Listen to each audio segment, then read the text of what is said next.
People are often too quick to jump in and try to figure out what something means. For example, it's not always clear right away why someone takes longer than usual to answer your email or text, or why they said something. And when an event isn't clear, it creates a meaning vacuum that can make us feel much less at ease than the clarity we prefer. Some people can sit quietly in the middle of a meaningless situation and wait for clarity to arrive later. They might even admit that they may never fully understand what happened. But when we try to give an event meaning before fully understanding it, we miss a great chance to learn from it. Emotions make the mind work, which isn't necessarily a bad thing. But we can run into trouble if we always think that what we imagine is the whole truth and not just one way of looking at things. People who are overwhelmed by strong emotions like depression, anxiety, or anger tend to rush to fill any information gap with a negative meaning and then believe that this made-up meaning is the absolute truth.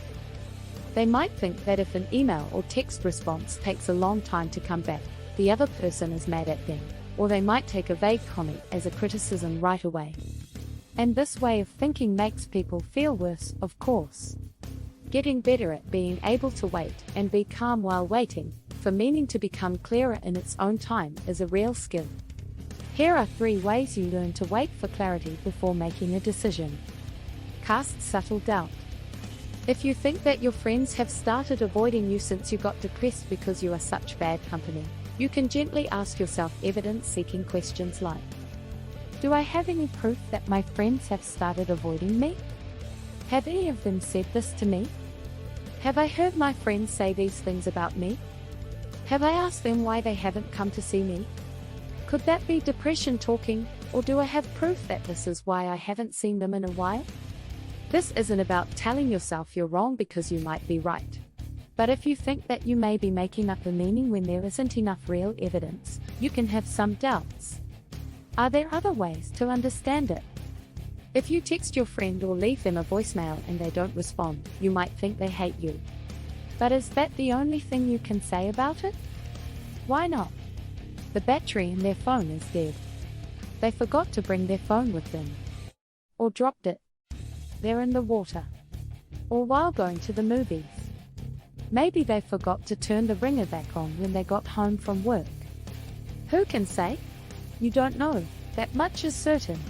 There just isn't enough information to say anything. If you have interpretations of events that are clearly hurting you, you can train your brain to be more flexible by asking yourself to come up with many different possible explanations. This allows your brain to let go of its usual assumptions and expectations and to learn how to hold off until the facts are clear. How believing is different from knowing. I'm guessing that you think the Earth goes around the sun, and you have good reasons to think this. But you know from your own experience that banging your toe on a door hurts.